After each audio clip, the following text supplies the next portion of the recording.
Hi everyone, this is Eric Bond, the founder of Beat the GMAT, and welcome to today's session, which we're calling The Art of the Indian MBA Application.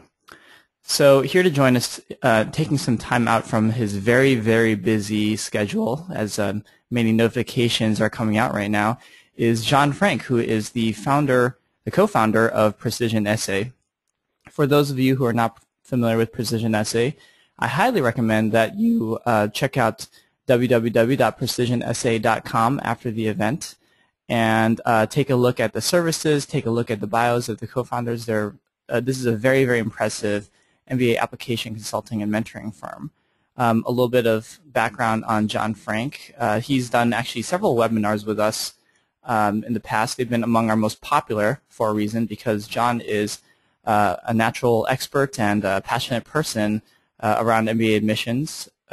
So John has a great background. He's done a number of entrepreneurial roles as well as corporate roles, went to Brown University, and then later attended HBS, only after having turned down acceptances from Stanford, Kellogg, and other great schools.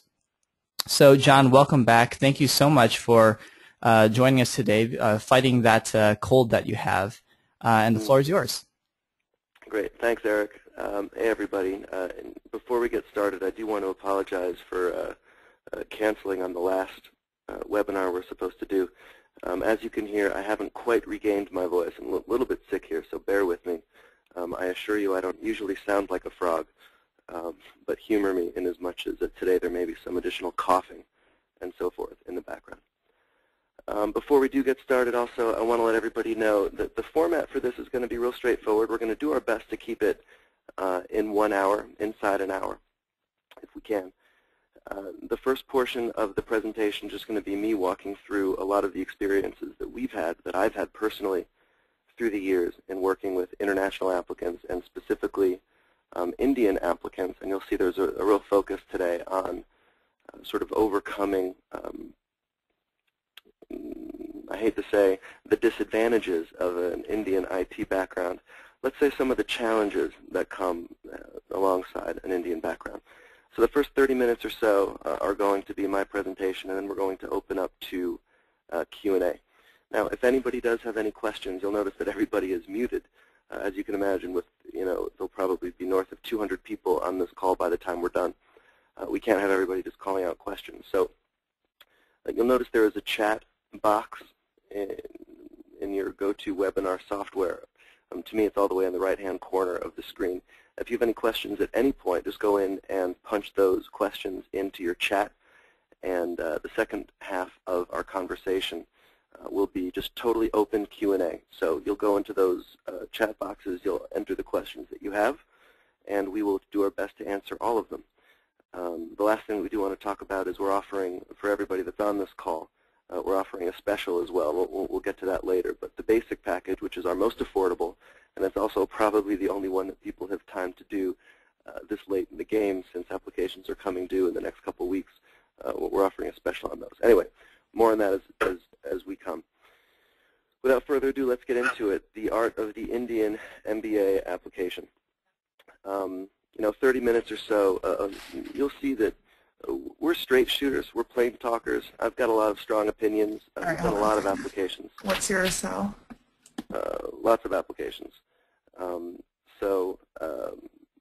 A big part of what we're going to do is helping people to unlearn what you have learned. I don't know if anybody here is a Star Wars fan, but that's what we're going to do. A very serious presentation, so without any further ado, let's rock and roll. Oh, how did that get here? Om Shanti Om. How do you like that? It's a movie that I've seen. Okay. So let's get into it. What do people in the U.S. understand about Indians, about Indian applicants, or what do they think they understand? Okay, what you can see here is call centers, right? Outsourcing, high tech. Okay? This is something that we at Precision Essay have no opinion. Is this something that's true? Doesn't matter to me. Are most of the jobs or most of the interactions in the U.S. that we have with Indian people call centers? I don't know. I don't care. The reason we're talking about this is admissions committees are concerned. Admissions committees have this preconceived notion. well, gosh, my last interaction with somebody in India was on the phone when my computer broke. My last interaction was because my telephone broke, my cell phone broke. I was trying to make reservations on an airline. Okay, this is something that we need to overcome in our application. How? Well, we're going to talk about that, but you need to realize this is the preconceived notion that the admissions committee has. What else about India? Well, India is poor. Okay, India is foreign. It's different. Why is that important? Well, you have to understand the admissions committee is thinking, well, gosh, this guy who's applying, he's going to need to fit in the U.S. He's going to need to fit in, forget his job after he graduates, but he's going to need to fit in for 2 years while he's at our school. We want somebody who understands American culture. We want somebody who understands American food, American jokes, somebody who's not just going to stick with his pack of Indian friends, but he's going to expand into, a huge group of people all over the world. Okay? So the other thing, of course, China and India, and we learned this at business school, China and India, of course, are taking over, and of course, we're okay with that precision essay. But what's the key here? The key is, now everybody on this call knows these are the preconceived notions, not of us at Precision Essay, but of the folks that are on the admissions committees. Okay, your job is to undo each of these things. No, I'm not different. I'm the same. I get it. I get it, just the same as you do. I'm not foreign. I may be from India. I may never even have left, but I understand Western culture. There's more to me than outsourcing. There's more to me than high tech.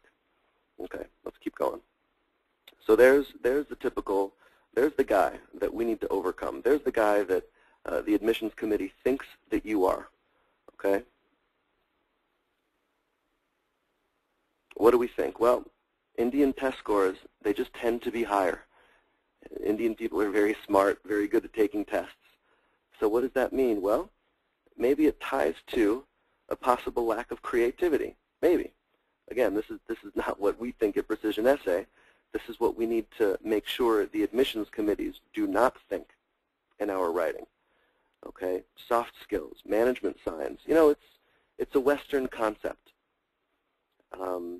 There's this idea that everybody comes to the U.S., even Europe, but you come to the U.S. to learn best practices in management. Okay, and then, gosh, I'm going to take this back to Asia. I'm going to take it back to India. I'm going to take it back to Indonesia, what have you. Okay, so, and that's just fine. A lot of people will make that argument, and that's great. But, remember, what does that mean? It means, well, gosh, you may not have had that exposure in India. It means you may not have had. It means that admissions committees assume that you do not have good exposure to management science, okay, to how bureaucracies work, how to manage these things. Okay? Why is this significant? Again, not because any of it's true. Same with international experience. Okay, there's this assumption, well, gosh, here's a guy from a small town in India. He's never left. He's never left India. He doesn't understand how American companies work. He doesn't understand American people. He's not going to communicate well. He or she, of course. This person lacks an international perspective. Okay, why is this significant? Again, not because any of it's true. Of course Indian people are creative, and of course they're good managers and can and do have international perspectives. This presentation is not about what's true and what's not true. This presentation is about what that 23, 25-year-old admissions committee member may think, whether he admits it or not, what may be going through his mind. What do we, as Indian applicants, need to undo? Okay? None of this is true. Okay? But since the admissions committee thinks that it is, in our applications, everyone on this call, Indian people on this call, okay, we need to work twice as hard. If we happen to be born in America, you don't have these strikes against you. Okay? If you're born in America, gosh, I assume that, your mom told you, just like my mom told me, go out and explore, go to Europe, travel, whatever, be creative. You don't have that advantage, so we need to work twice as hard. Okay, so what's our goal? Essentially, we need to get from here, which is what everybody in the admissions committee wants you not to be, to here. Hey, there he is. There's the man. Okay, so how do we get there? Briefly, I want to talk just a little bit about precision essay. We've done about 10,000 MBA applications in the past 5 years. I think by the end of this year we have to do the math, but it'll be closer to probably 2,000. Last year, over half of our client base was international, and of that group, it was mostly Indian and Chinese. You all may notice my dog, whom I brought to work, is enjoying this presentation almost as much as we are. And he'll close the door. All of our MBA consultants have attended Magic 7 MBA programs. Okay, everybody that works for us was also trained directly by me. Okay, I'm the co-founder of this company with Raj. I went to Harvard Business School. Raj is more of a creative type. Raj was born in India. His parents are Indian. We understand the Indian story very well. It's a big part of our business. In order to make this thing work, I believe you need to understand both the Indian perspective and the U.S. perspective. It's different. It's different. And to be successful, you need to be able to pitch both in your applications. So let's talk about how to do it. Let's talk turkey, so to speak.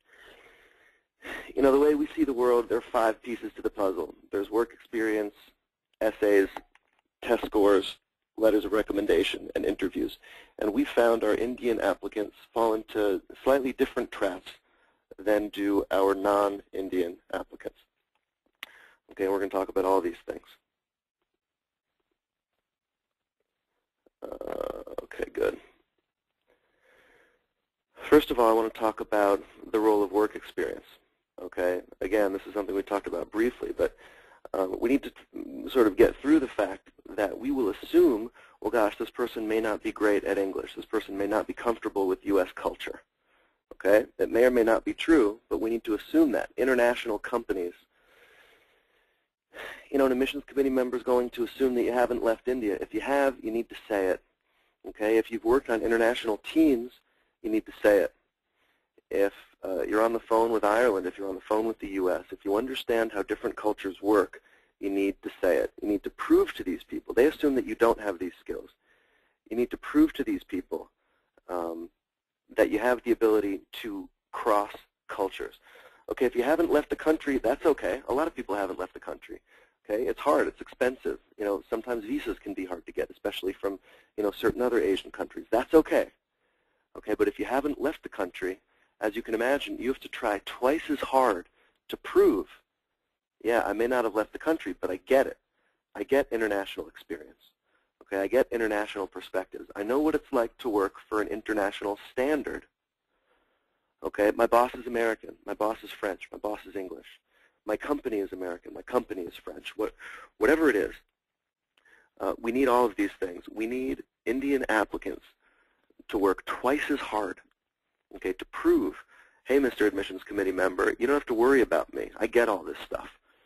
Okay, family businesses are a big part of our success, especially with Indian applicants. Okay, why? Well, think about it. You got 2 people. Okay, one guy's dad is the owner of a company. The other guy's really, really good at his job at the same company. Who's going to become CEO?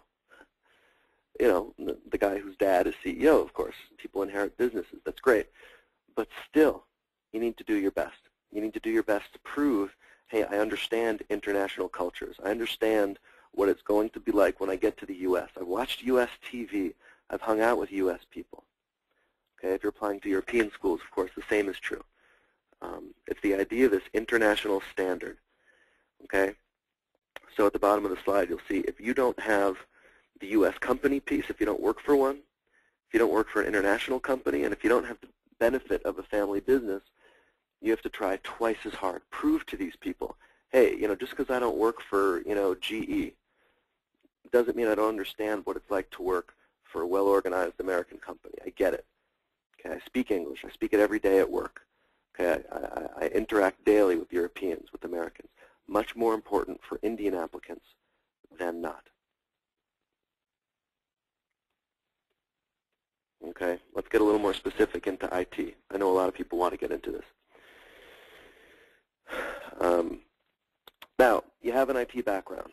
A lot of people will say, well, gosh, this is a bad thing. Okay, there are a lot of folks with IT backgrounds. How do I sort of overcome it? What we're going to try to get to on this presentation is it's not a bad thing. It's actually a good thing. Granted, the competition is higher. You need to do better. Again, your standard for quality in an application needs to be better. Okay, but there are a lot of ways to do it. Let's talk about a bunch of them. One is IT is a possible path into product development.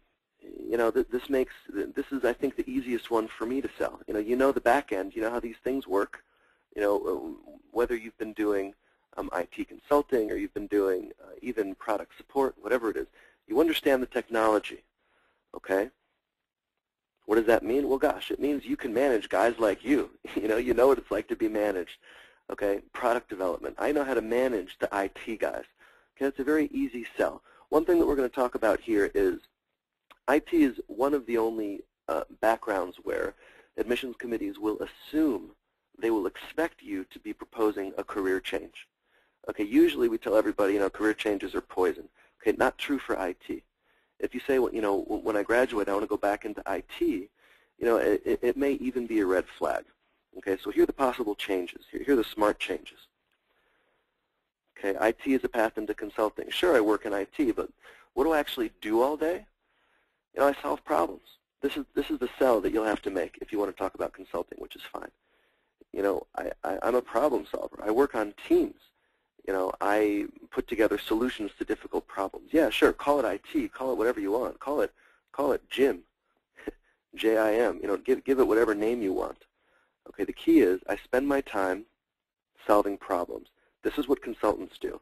So yes, I have a consulting background. Yeah, granted, I wasn't working in a management, I wasn't working at McKinsey, but this is a logical sell, and it can be made.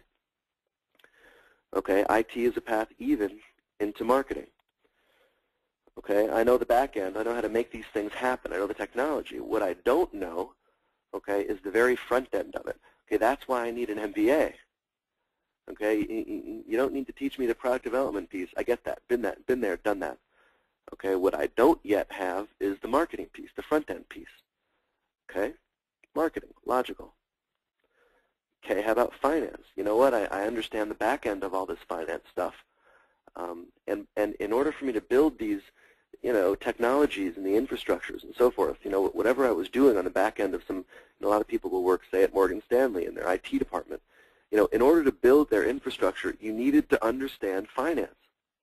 You do have a background in finance. Granted, you weren't working as an analyst at Morgan Stanley, but you do have a background there. Okay, so it's a career change, but it's not a big stretch. It's not like saying, as so many Indian applicants do, by the way, it's not like saying, hey, I have a background in finance, but now I want to move into nonprofit. That just makes no sense. There's no link there. Okay, all of these things that we're talking about, including entrepreneurship here at the bottom, obviously, we just saw a picture of Steve Jobs. These guys are technologists. Okay, first and foremost, they're technologists. Okay, all these things are startups. The connection between IT and entrepreneurship is very simple, very straightforward. Okay, what's the lesson here? Lesson is IT can lead to just about anything. It's not a problem. It's not a drawback. It's not a disaster. Granted, it's like I said, it's more competitive. Sure it is. You got to be smart. You got to do a better job than everybody else does. You have to do a better job than the guy that worked at McKinsey and who happened to be born, in the U.S. Okay, but that's okay. Okay, it's easy. What is this all about? It's easy. Okay, career changes are expected, whether it's into marketing, whether it's into entrepreneurship, whether it's into consulting, even into finance, you name it. Okay, IT gives you the ability to jump into all of these areas. Okay? What's the lesson here? Man up. You're not going to fool anybody. You have an IT background. Own it. It's yours. Can't get around it. Okay? The good news is that's okay. All right? Talk about your background in a way that makes it clear that there's a very logical progression into your career goals. Okay? And the beauty of IT is that progression should be easy to describe. Okay? I hope that makes sense. We got to keep moving. Again, any questions, keep them coming. Okay, now, one of the things that we find in our Indian applicants is oftentimes the writing just tends to be boring. I'm not an anthropology guy, I'm not a cultural studies guy, but there's something in the culture.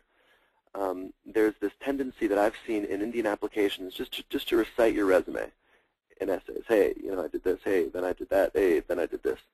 It's boring, it's sleepy. Here's a scary statistic. Okay, how long does admissions take to read your application? What do you think? 30 minutes, an hour, 2 hours, a day? Less than 10 minutes. I might say fewer than 10 minutes. Okay, that's not a lot of time. Okay, why is this important? Well, it's because you got to try twice as hard.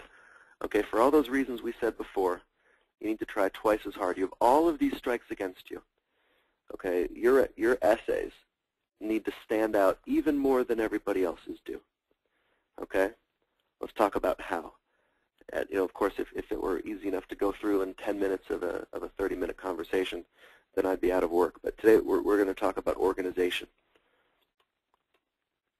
Okay, here we go. I've changed some of the details here. But I'm going to read this to you. All right. I first envisioned. Here's the first example. Very typical. I first envisioned my career path while working for TCS, one of the world's second largest engineering and construction firms. I was developing a financial for a $1.4 billion polysilicon facility, producing an ultra-pure semiconductor used in solar panels, blah, blah, blah. German, Saudi Arabia. It's not badly written, right? The joint venture was projected to obtain, we always say, what are the results? Here you go. Here are your results. The joint venture was projected to obtain a return of 500%, blah, blah, blah. Okay, while trudging through the spreadsheets, I imagined all that could be accomplished by doing projects like these. Okay, I look at this, you know what, it's not badly written. Here's what it is. It's dense, and it's boring as can be. Okay, I'm going to show you what we did with this client, where you need to be to grab somebody's attention. Okay? Here's a more creative organization, right? So that other organization, the organization of that paragraph was very straightforward. Here's a more creative version. Exact same applicant. This is the one that got the kid into Kellogg MMM program.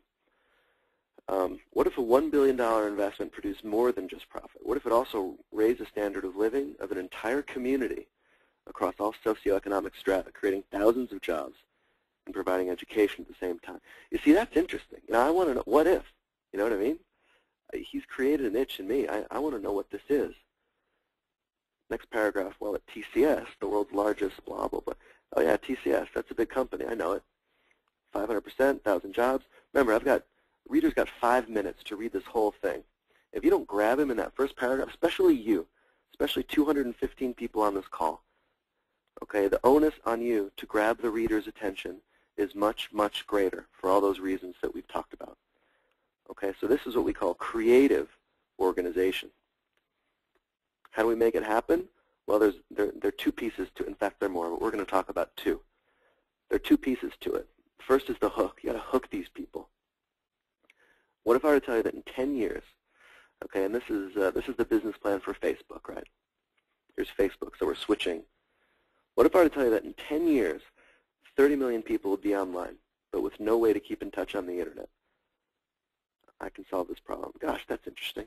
We've created an itch. It's intriguing. This is the opener to your essay. Okay? It's not, my short-term career goal is to found a social networking company that, no, forget all that. What if I were to tell you that is interesting? Okay, why is it interesting? Well, let's describe the vision. Okay, the days of losing touch with long-lost friends will be over. The days of struggling to keep touch with distant relatives will be eliminated forever. And this is just the beginning. Facebook, again, we're pretending that this company doesn't yet exist. We're morphing ourselves back into 1996. By the way, in China, Facebook still doesn't exist. And this is just the beginning. Facebook will be an online app that, in short, will connect not just individuals, but people across the world. Facebook will redefine the very definition of communication. You see what I mean, guys? This is interesting. This is an essay that I want to read. Okay? You've grabbed the guy. Okay? Otherwise, all you're doing is the same thing that everybody else is doing. And it's not good enough. For everybody on this call, it's not good enough. Okay, good enough if you're an Indian applicant, especially with an IT background. It's just not good enough. Okay, so just to sum up here, here's sort of two versions of the Facebook story. 40 million people graduate from university annually. Okay? You got to make it interesting. You got to hook these people. You got to sell them on a vision, promise of success, all this stuff. Anyway, I know we're going quickly because I'm trying to get through to some Q&A, but you get the idea. The onus on everybody on this call to tell creative, interesting, unusual stories is very, very great, and that's why we're here. Okay, so in summary, you have to create an itch. Okay, statistically, your IT, your male, most likely, I bet of the 220 people on this call, more than half are male. So you gotta break free. If you're doing the exact same thing as everybody else, if all you're doing is what you're supposed to do, what you have to do, you're not doing enough. Okay, 3. Now, for whatever reason, we've worked with a lot of Indian applicants who have trouble with their letters of recommendation. Okay, for whatever reason, we find that a lot of the time the applicants write the letters of recommendation themselves. Why is this? I don't know. Is it cultural? Maybe. Is it the idea that Indian applicants, there's some culture in the workplace where they're reluctant to ask their advisors, or I don't know. That doesn't matter to me. What matters to me is that when this happens, it's obvious. It's not a killer, okay, but it's obvious. Why is this important? Well, because of what we call the 70-30 rule. Okay, let me describe this to you guys. Okay, the 70-30 rule is essentially the essence of a letter of recommendation. Okay? What do I mean by that? 70% of what the recommender does is essentially prove that your claims are true. Okay, what does that mean? Okay, I say I'm an applicant and I say, hey, when I was 11, I saved a baby from a burning building. Okay, 70% of the letter of recommendation needs to be the recommender saying, yeah, man, I was there. I saw John Frank save a baby from a burning building. It was freaking cool. Okay, now the admissions committee knows that you're not lying. Now the admissions committee knows that what you're saying is true. 70% corroborates your story. Yes, he got promoted. Yes, he finished that project. Yes, he's the smartest analyst I ever had. Yes, he's a happy-go-lucky guy. Okay, now what's the other 30%? Okay, the other 30% is the gold. The other 30% is key. The other 30% is the reason that you can't write your own letters of recommendation, even though you think it's smart. Okay, forget the fact that you're going to get caught. Okay, that doesn't matter. They're not going to ding you because they're going to know within the first sentence that you've written it yourself.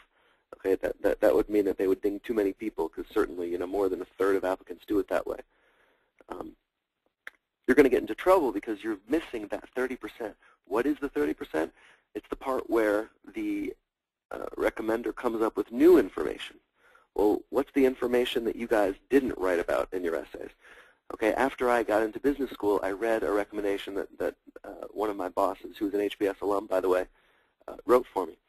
And she said in the recommendation a number of things that surprised me. One was that I was the best analyst she ever had. I never knew that. 2 is that I was very funny. I didn't know that either. I would never have known to write that. Okay, and she had this great story to tell about it, this sort of joke I told about an orange head. Anyway, the point is, if you're leaving out that 30%, you're leaving out some critical stuff.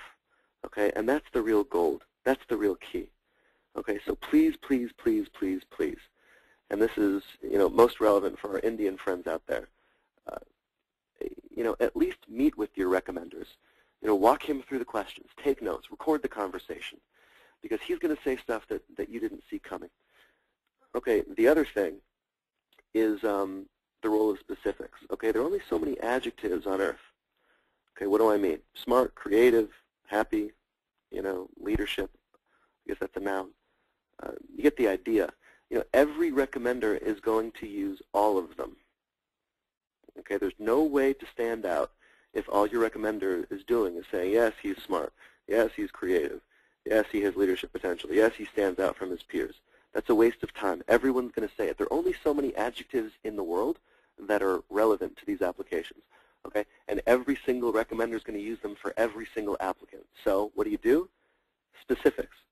Prove it. Prove it, prove it, prove it. Yes, he's creative. I'll always remember the time when John Frank was locked in a room with a stick of bubble gum, a ladder, and a computer, and 2 hours later he came out with a living and breathing dog. Okay, wow, he was creative. You know what I mean? That is creative. Okay, versus, yep, John's creative. He's a real creative guy. Okay, which version of John is more creative? The one that created an actual living dog out of inanimate objects, or this other sort of random idea? Okay, specifics. There are only so many adjectives, folks. We need specifics. And finally, tone. And in fact, this is less true for Indian applicants than it is for other international applicants. American applicants don't struggle with this. International applicants do. We need tone. We need to prove it. Okay? John is a very smart guy, and I liked working with him very much. Okay, that's version 1. Here's version 2. John is the smartest guy I've ever worked with in my life. If possible, I would offer him a job at this company in a heartbeat upon graduation. If there's anything more that I can do to improve his chances or to speak highly about him, please don't hesitate to reach out to me. This is very important to me because John is one of my dearest friends and most competent work crone. You know what I mean? Tone. Say it. Okay, don't be afraid of tone. It's important. Okay, good. Test scores. You know what? This gets gritty. And here's why. You know, most of the colleges are unknown. Unless you went to IIT, you know, we don't know most of these colleges. And even in the top tier, there is a reputation that a lot of the guys that go to these schools aren't working very hard. Okay, so India gets a bad rap. All right, now you come in with these high test scores, you know, and why is it so important? The question to me, John, is, gosh, I got a 700. Can I apply to Harvard? Of course you can. And we will have white students, we'll have American students, we'll have Filipino students, clients who will get into Harvard with a 700. But it's going to be just very, very difficult for Indian applicants. And the reason is you're just so smart. You're so good at taking tests. Okay? That's the trick. Let's do the math. And I think everybody on this call probably knows this math already. But, you know, for Indian applicants, right, there are 330 students accepted at Stanford, GSB. Call it 1/3 are international. It's 110. So let's just pretend it's 50-50. All right, that means 55 men from across the entire world will be accepted at Stanford. Okay, last time I checked, there are a lot of countries in the world. Okay, it's not just China, India. Okay, there's France, Spain, England. I mean, South America, Africa. Lots of continents, lots of countries. Okay, the math is just gritty, folks. So the answer is yes, your GMAT does need to be higher. I wish it didn't, but it does. Okay, and it's just a math problem. Okay, I want to talk briefly about interviews. We have had a lot of interesting feedback from our Indian applicants. And again, you know, more than half of our clients are international, and of that group, you know, I'd say almost 100%, you know, 90% of that is Indian and Chinese. I want to talk through some of the specific pitfalls that our Indian clients especially have been tripped up by in the interview process. And by the way, I've just got a few more slides here, so bear with us, and then we're going to switch to some Q&A. All right, walk me through your resume. Just some quick pointers for all these. And we've actually done, I'm sure that it's posted somewhere on Beat the GMAT, but we've done some recorded live interviews as well, and through Beat the GMAT, these webinars. One interview was with an Indian client, or not a client, but just an Indian guy who we worked with. And you'll see that he fell into a lot of these problems. So I'd get on Beat the GMAT and get a copy of that thing if you can. All right, walk me through your resume. Just some quick pointers on all these things. Keep it short, guys. 4 minutes. You know what I mean? 2 to 4. If the interviewer has more questions, let him ask you. You know, they want to be in and out of there in 30 minutes, right? He's going to ask you 5 questions, 4 minutes apiece. You know, that's 20 minutes, and that's assuming no back and forth. Okay, 4 minutes is your maximum. Now, one more thing worth pointing out is he's got your resume. Don't just repeat your resume. What a waste of time. Okay, what is not clarified on your resume is why. Transitions. He already knows that you started at company A and you did blah, blah, blah, blah, blah, blah, blah. Okay, he already knows that then you went to company B and you did blah, blah, blah, blah, blah, blah, blah. What he doesn't know is why you switched from A to B. That's what you need to talk about. That's the piece that you need to fill in the gaps on. Okay, that's the challenge. That's the journey. The transitions. That's what doesn't come out in your resume. He's got your resume. Don't repeat your resume. What a waste of time. Same is true for your essays, by the way. Talk about why. Talk about how. Okay, walk me through a powerful leadership experience. You know, and our guidance here is the same for any walk me through any experience. I know Wharton is obsessed with these questions for the last 2 years. Back when I was a kid, we used to buy CDs, compact discs. You know, the easiest way to get to know a new artist was to buy greatest hits. Okay, you need to go into these interviews with your greatest hits ready to go. Okay, that way it doesn't matter what they ask you. You know, there's that question, or that story rather, about the time that I saved a baby from a burning building. You know, it doesn't matter to me what question you ask me, Mr. Interviewer. Okay, I'm going to tell you that story. You're going to ask me 4 questions. I'm going to tell you that story come hell or high water. If you ask me for a leadership story, you know what? I'm going to tell you the time about how I saved a baby from a burning building, if I haven't told you yet. Teamwork? Yeah, sure, I was working with different people. Overcame an obstacle? Shit, the building was burning. That was an obstacle. You get the idea. Okay, tell your greatest hits. Okay, that is the key. All right, you'll never get tripped up that way. It doesn't matter what the questions are. You need to tell your greatest hits. Now, by the way, when you're writing applications, and this is the same as in business, you know, when we're making deals in person, we're allowed to exaggerate a little bit. It's legal. In America, it's called puffery. Okay, in person, you're allowed to exaggerate. Okay, the standard for truth is just a little bit easier, just a little bit lower, just a little bit lighter in person. Hey, do you want to do this deal? Yeah, absolutely, I want to do this deal. You know, now, obviously, when the guy sends you the paperwork, you're going to read it carefully. Maybe you don't want to do this deal. Maybe you knew that. Okay, but the point is, when you're telling these stories, change 10%, change 20%, that's okay. The burden of proof, the burden of truth is lower in person than it is when you're writing things down. Of course, you could never lie, okay, but you get the idea.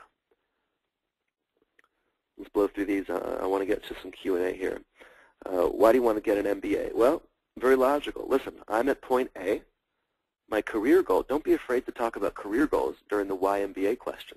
I mean, frankly, that should be the answer to why MBA. You know, I need one for my career. That's a pretty good answer, right? I'm at point A in my career. Okay, my long-term career goal is point C. How am I going to get there? Point B, MBA. Easy. Okay, let's talk about why specific schools. And this is one of the areas where a lot of people get tripped up, okay? Why Columbia? Why any school? There are 2 ways to skin it, just, you know, in the simplest terms. The first is academically. Okay, the first is, gosh, I want to go to this school because it suits me. You know, I'm a finance guy. I want to learn finance.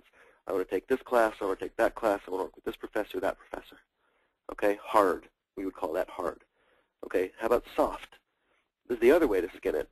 You know, I visited there. I liked it. I want to be in New York City. I like New York City. I'm from New York. My family is from New York. I want to go to Tuck because it's small, and I like small schools. I like, you know, connecting with people. I like small environments. I like human contact. I want to get to know my professors. I want to go to dinner at their houses. Okay, this idea of 900 people in class makes me want to throw up. Okay, 2 ways to skin it, hard and soft. Academic/career on the one hand, and social on the other. You want to cover both of these things. Okay, a quick question, or just a quick note here on strengths and weaknesses. You know, strengths are easy, easier anyway. You know, leadership, obviously. Most of us know what our strengths are. Weaknesses are harder. Okay, and here's the easiest way to come up with a weakness. And I know there's some people, I recognize some names that have been on some of our interview prep as well, so I apologize for some of the overlap. But the best weaknesses line up with your strengths. So for example, if you are, you know, let's say that you're a great leader, you know, you're a great strategy guy. Well, what would a logical weakness be? You know, maybe you're not good at details. Okay, maybe you're not good at logistics. Maybe, you know, you make mistakes sometimes because maybe you get frustrated with people because you're so set on this vision that you want things to go quickly and they don't. Okay, there's a weakness that sheds light on your overall profile. Okay, what's another example? Let's say that a strength of yours is you're very good at communicating with people. What would a logical weakness be? Well, gosh, you know, you are not good at confrontation. You want to be friends with everybody, you know, and we all know that's not feasible. I read these essays, and you know, people are solving problems at work by like taking people out to dinner and becoming friends with them. You know, and that's fine. But once you're the CEO of some big shot organization, you can't take everybody out to dinner to make them do what you ask them to do. So that would be a logical weakness, right? I want to be friends with everybody. I'm afraid of confrontation. And of course, part of being a leader is you need to be willing to get into confrontation. So what's the moral of the story on these weaknesses? For whatever reason, I find so many of our Indian applicants are afraid to man up. Come up with a weakness. Don't make believe that, sort of an inside-out strength is a weakness. An actual weakness. It's a sign of maturity to be able to come up with an actual weakness. I'm bad with details. I have a short temper. I'm afraid of confrontation. These are real weaknesses. Okay, man up. Come up with a weakness. But come up with one that sheds light on your strengths. All right, this is our third to last slide here, so stay focused.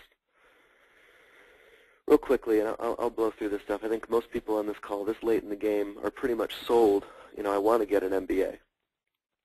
One is, gosh, I'm already making good money. Will I even do better when I graduate? Everyone knows the Indian economy is growing more quickly than the American economy is. Another good reason is, well, gosh, I only got a 690 on my GMAT. John, you're telling me that it'd be really unlikely for me to get into a top 3 school. Is it worth it? Why bother? Okay, let's talk about it. Let's talk about each of these. One is I already make 100 grand. Will I make more when I graduate? Maybe yes, maybe no. Starting salaries are lower now than they were 3 years ago, but that doesn't matter from my perspective. What about 5 years? What about 10 years? Okay, we don't make decisions. We on this call, we smart people, we the enlightened ones, okay, don't make decisions based on $100,000. It's just not enough money. Okay, I don't care where you're from. Okay, it's not enough money. The vision here is not $100,000. The vision here is 500, million, 5 million. The vision here is making an impact on the world. The vision here is changing the trajectory of your life. Okay? If you're making a decision based on, well, gosh, I'm going to lose a year of salary, and forget all that. Just forget all that. Okay? Why leave India? There's more opportunity here than in the U.S. That may be true. The real key, though, is international credibility. We talked about this at the beginning of the presentation. Okay, once you've worked in the U.S., John Frank, right? I used to work in corporate America. I hated it, and if anybody wants, to talk about why, please call me. Nothing would make me happier than to rail against all of those things. But that's neither here nor there. The key is that if I were hiring somebody from any country, it doesn't matter what country, if the guy had never left his home country, I would be nervous. Okay. By the same token, if the guy had worked for a big company in the U.S. for a year, even, or 2 or 3, now that guy has credibility. Now I'm comfortable hiring him. Okay. The same is true for everybody on this call. Go to school in the U.S. Why? Because now you can go anywhere. Go back to India if you want to. I don't care. Go to China. Go to, Asia. Go to Africa. It doesn't matter. Okay. With American credibility. Again, this may or may not be the case 50 or 100 years from now, but as of today, American credibility will open doors for you, okay, across the world. Okay, finally, why go to HBS? I'm sorry, if I can't go to HBS, why bother? The answer is the world is changing very, very, very, very quickly. Okay, when I went to HBS, there were only a handful of Indians and Chinese in my class. This was, 6 years ago. Many more today than there were then. Why is that important? Well, let's put it this way. In 1994, there was no internet. I mean, that was only, what, 12 years ago, 15 years? I mean, that's a joke, right? That's not a very long time ago. You go to business school not to learn specific skills, okay? Not to learn specific facts, not to learn specific information, because, of course, all that information is going to be outdated 5, 10, 15 years from now. The rate of change is increasing, right? Whatever you learn, specifically, weighted average cost of capital, whatever the latest technologies are, all of these things. Even my business is going to be outdated, I'm sure of it, in 10 or 15 or 50 or however many years. So why do you go? Because you learn how to think. You learn how to adapt. Okay? So that no matter what changes, no matter what happens 5, 10, 15 years from now, no matter what the new technologies are, no matter what the new world looks like, and none of us have any idea.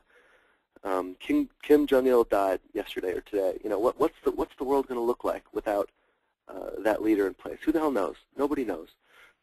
But one thing that I do know is, with the skills that I learned in my MBA program, I'm going to be able to adapt. Okay, I have the skills that I can rely on through that hyper-increasing rate of change. Okay, as far as I'm concerned, I'm a big believer, of course. With my MBA, I found investors for my real estate deals here in Chicago. I've got friends. I was just talking to a guy yesterday who's getting married to another HBS girl. And, of course, credibility, right? Ask yourselves, would you guys be on this call if I didn't go to HBS, if I didn't go to a top 10 school? An MBA, if nothing else, is credibility. If you're on the fence, I don't know if I should go, please, for the love of God, go, okay? Last thing I want to just mention again real quick before we turn it over to Q&A is we are offering this discount. Again, it's our basic package. It's the quickest. I know that everybody's concerned about time. It's also the cheapest. I know everybody's always concerned about money. So take a look at it. It's 15% off. We have no other specials running right now because it's too late in the game. In fact, I think technically we've stopped taking new clients, but we're making an exception only for basic clients. If you're interested, please email info@PrecisionSA, and we'll hook you up with this discount. Lovely. All right, guys, let's get into some Q&A. Let's start with this one here. Question 1. As an applicant from India, will I be evaluated in reference to other Indian applicants or reference to applicants from all over the world? Well, it's a good question, and there are two answers to it. Okay, the first answer is the admissions committee answer. The admissions committee answer is, hey, man, there are no quotas here. You're not going to be evaluated any differently than anybody else. We want if you're more qualified than an American, you'll get the spot. If you're more qualified than an Indian, then you get the spot. According to the admissions committees, of course, there are no quotas. Okay? Now, we all know that that's not true. The quota is about 1/3, okay, in every school. All right? So that being said, to the question, will you be evaluated in reference to other Indian applicants or other applicants all over the world? The answer is other Indian applicants. Okay, I got a very telling, we've got friends in admissions committees, and there was an applicant that we were speaking about a couple years ago. I'm not going to mention which school, a school based here in the U.S. And I was talking to this person, and I said, hey, here's a situation. Why did this not go well? Okay, and the woman was very clear with me. She said, listen, the GMAT score was not high enough. I've got 10 other people from the same country, okay, who are at 730 or better, okay, that are equally as qualified. Okay, and I've got to pick people from this country. I'm not going to mention which country. Okay, I've got to protect the innocent. But absolutely, you're ranked relative to your Indian peers, period. Okay, question 2. Someone from India but working software in the U.S. for 7 years. Will that be counted as an Indian candidate? Well, it depends on where you're a citizen. If you're a U.S. citizen, then you're a U.S. citizen. If you're an Indian citizen, you're an Indian citizen. Now, that being said, let's assume that you're still an Indian citizen. You don't have green card status and so forth. It just occurred to me that I blew right through that question. I'm going to slow down and read that question. Question is, what if you are someone from India but working a software professional in the U.S. for 7 or more years? Will you be counted as an Indian candidate? The answer is yes, you'll be counted as an Indian candidate, provided that you are an Indian citizen. Now, the good news is, remember that slide that we talked about before? If you have American experience, if you understand what it's like to work in America, if one of your recommenders is American, if you can prove that you can outperform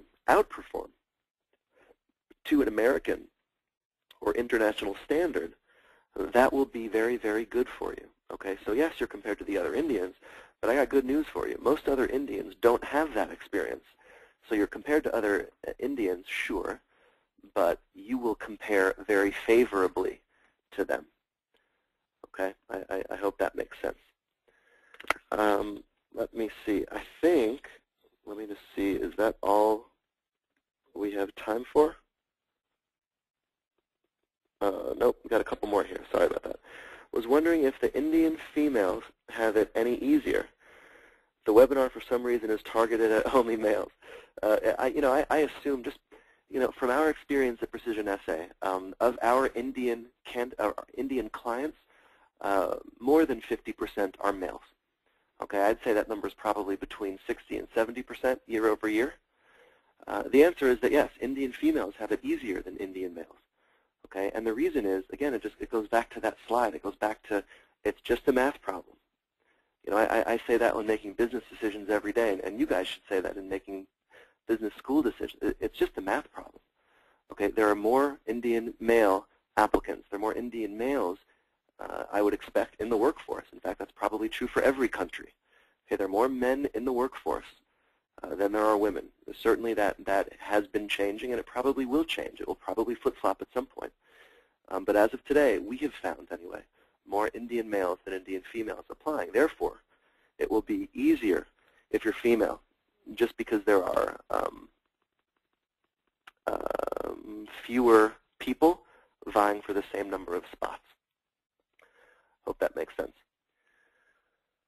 Question, how long should I work before I consider an MBA if I'm targeting top 20 schools? Well, this number, it's weird, man.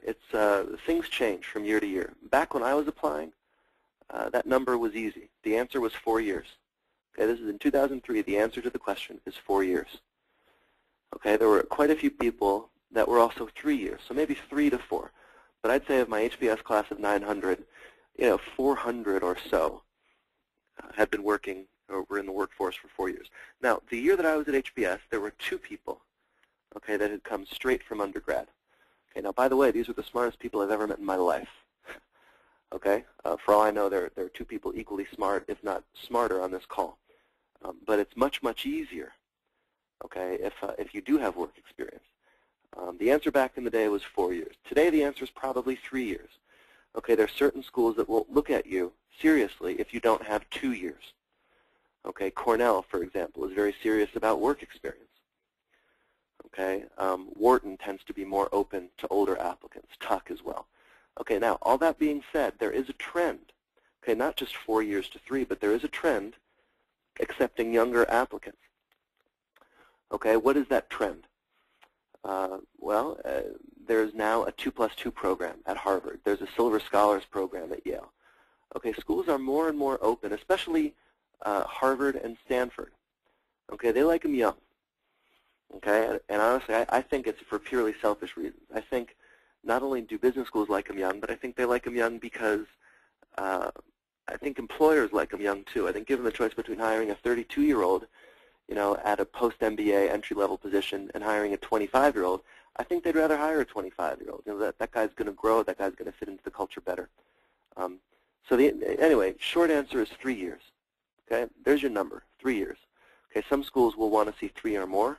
Some schools, Harvard, Stanford, Yale, are comfortable with fewer. Okay, now this is why so many people that want to go straight to school do master's programs. By the way, masters in finance, masters in accounting, these things. Not the case. You can go to those programs straight out of school. All right, next question here. Oh, here's a good one. What if I don't have an IT background? Is that better as an Indian candidate? Economics, yeah, from an IIT. The answer is yes. That is better. It is better, absolutely. Why is it better? Well, 2 reasons. Okay, one is this is a master's in business education, right? MBA. I think I just got that wrong. Humor me. Business. The point is business. Okay. IT. Now, in the slides, we of course saw that you can get from IT into business, into finance, into consulting, into what have you. Okay. But it's a stretch. It needs to be spun correctly. This is why my company is in business, is because we can make that sell. But it's a sell. Now, if you come from a finance background, well, gosh, that's an easier sell. If you work for a private equity company, are your chances of getting a job at a private equity company better? Yeah, of course they are. If you work in an investment bank, are your chances of getting a job after you get your MBA with an investment bank better? Yeah, of course they are. Okay, so that's the first reason. This is business. If you have a background in business, in finance especially, you're going to have a better shot. Now, the other reason is there are just so many IT guys from India. There are more IT guys than there are finance guys. So again, it goes back to that other comment. It's just a math problem. Yes, your chances are better. If you're a woman working in finance in India, your chances are better than if you were an IT guy working in, IT in India. All right, question 6. Will working with people of other nations on projects be counted as international experience? It's let me put it this way. If you've never left the country, you have no choice. It has to be. Okay, and it goes back to that slide. Okay, if you've never left the country, it's even more important that you can show that you have an international perspective. If all you've got to show that is, you know, the fact that you have an international team or that you take calls every so, then you got to run with it, man. You know, that's all you got. Do it. The answer to your question is yes. That will be international experience, and it's not because it is automatically. Okay, you know, 9 times out of 10, that probably is not. I mean, so what? You know, I worked with a guy that was from France. You know, that doesn't mean that I know what it's like to work in France. That doesn't mean that if I were to go to business school in France, I would know what the hell I'm doing. But if I were applying to a French business school, I got to tell you, I would write an essay about working with that French guy. You know, I'd be in French lessons. You know, so the answer to the question is it has to be international experience. That is your challenge. Okay, is working on international teams international experience? The answer has to be yes. Even if the answer really is no, it is incumbent on everyone on this call to make it so that the admissions committee, when they read this essay, they think that it was truly international experience. So that's your challenge. All right, question about having too much work experience. Is having too much work experience bad? Okay, what if I've been working for 10 years? Okay, you know, a lot of Indian applicants, and I'm going to sort of make a long circle to get back to the answer to this question. A lot of Indian applicants tend to be older. Okay, why is that? You know, I don't know why that is, to be perfectly honest with you. A lot of people will come to us and they'll already have master's degrees. Sometimes they'll already have MBAs. Okay, and in that case, by the way, it's critical that you write an optional essay and explain why you need another one. The key to this applicant that has 10 years or more of work experience, it's not that it's bad that you have more work experience. You know, you will, of course, argue that it's good that you have more work experience. The problem is, and again, it goes back to the admissions committee's preconceived notions. Okay, we at Precision Essay don't have any opinions about anything. Okay, all I care about is what the admissions committee thinks and getting you guys to write something that makes them change their mind. Okay, so here's what the admissions committee thinks. Okay, they see a guy who got an MBA in India. Okay, and now this guy is 32. Okay, and he's applying to an MBA in the U.S. What does this guy what does the admissions committee think is the deal with this guy? Well, gosh, you know, he tried it his way. He tried to do it in India. You know, he got his MBA, he spent a bunch of money, he spent a year or two, and then he worked for 5 years at, you know, some good company. But man, I gotta tell you, it looks to me, the admissions committee, like this guy is at a dead end. This guy, his career has sort of stopped, and the only way for him, you know, this guy's not a successful guy. This guy's not a shooting star. This guy may have been a shooting star 5 years ago, but he's not a shooting star anymore. Okay, why did it take you so long to apply? Okay, you need to answer that question in such a way that it looks like you are a shooting star. Listen, you know, it's not that I'm at a dead-end career. You know, if I wanted to, I could continue to skyrocket in this career. I could be the CEO of this goddamn country in 3 years if I wanted to. And I could run this country. I could, you know, I'm in politics now, and I could be the president. But I got to tell you, you know, that's not what I want to do. You know, granted, it took me a few years longer than I wish it had to come to that realization. But I am a shooting star. You know, it's just not in this particular area. Okay, another point worth noting, I'm an admissions committee member, and I see a guy who's 32, okay, and he's applying. One thing that makes me nervous is I'm afraid that this guy may think he's too cool for school, okay? This guy may think, well, gosh, I'm not willing to stay up till 2 or 3 a.m. and to roll up my sleeves and to work just as hard. You know, man, I'm 32. I've already got a team of analysts working for me. All these, you know, little guys that are going to be in class with me, these guys work for me. I'm too good for them. You know, you need to make clear in your application, you know, I don't think I'm too good for anybody. You know, I don't care that I was promoted to vice president.